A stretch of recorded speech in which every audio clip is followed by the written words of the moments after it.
Good morning to madam. My group gonna present about vector. My name is Privin PATHEVAN 01 DKM 22F1073. My name is GOPI KRISNA LECHMANAN and my matrix number 01 DKM 22F1064. My name is KAILASSH PARAMESWARAN and my matrix number is 01 DKM 22F1075. My name is SEBESTIEN and my matrix number is 01 DKM 22F1084.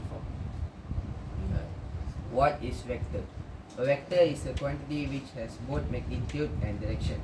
A vector quantity, unlike scalar, has a direction component along with the magnitude, which helps to determine the position of one point relative to the other. Learn more about vectors here. What is scalar and vector quantities? Scalar quantities are the quantities that only have a magnitude or size of associated with them. These quantities can be expressed completely with a single number. Some examples of scalar quantities are the mass of an object, the distance between 2 points. Example, for doing operation on the scalar quantities, the usual rules of algebra work. These quantities can be added and subtracted in the same way numbers are added and subtracted, but only numbers with the same measuring unit can use the process of a scalar quantity. So we are going to discuss few examples for vector. So for the question 1, the example of the question is a ball is thrown with an initial velocity of 70 feet per second at an angle of 35 degrees with the horizon. Find the vertical and horizontal components of the velocity. So let's say the initial velocity V represent the velocity, and given information to write V in unit vector forms is V 70 times with cos 35 degrees plus with 70 sin 35 degrees. So when we simplify the scalars, we get 57.34 plus 40.15J. Since the scalars are the horizontal and vertical opponents of velocity, therefore the horizontal component is 57.34 feet per second and the vertical component is 40.15 feet per second. So the second question is, a force is given by the vector 2, 2 and 3 and moves an object from the point 1, 3 to the points 5 and 9. Find the work done. First, we need to find the displacement. The displacement vector is D.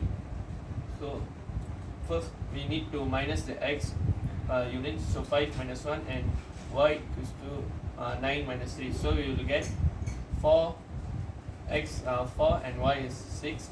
So by using the formula, the work done is displacement equals to 2, 3 times with 4, 5. So we will get 26. If the unit of the force is pounds and the distance is measured in feet, then the work is done is 26 feet. So the third question will be discussed by KAILASSH. So as you can see for the third question, in the diagram shows two vectors OC and OD. The place of C is 3, 6 and D is negative 1, 4.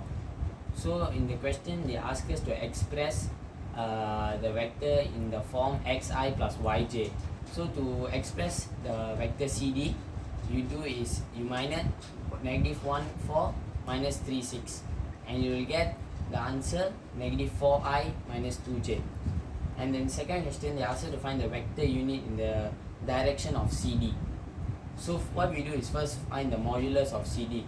We do is square root negative 4 square plus negative 2 square and we get square root 20 and we simplify that by separating it and we do square root 4 times square root 5 and then we simplify that and we get 2 square root 5.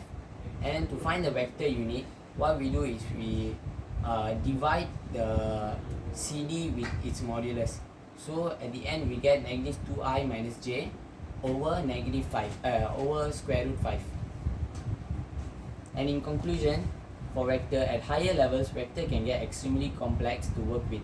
Entire courses in college such as linear algebra devote a great deal of time to matrices, which I kindly avoided in this introduction. Vectors and vector spaces, that level of detail is beyond the scope of this article, but this should provide the foundations necessary for most of the vector manipulation that is performed in the physics classroom.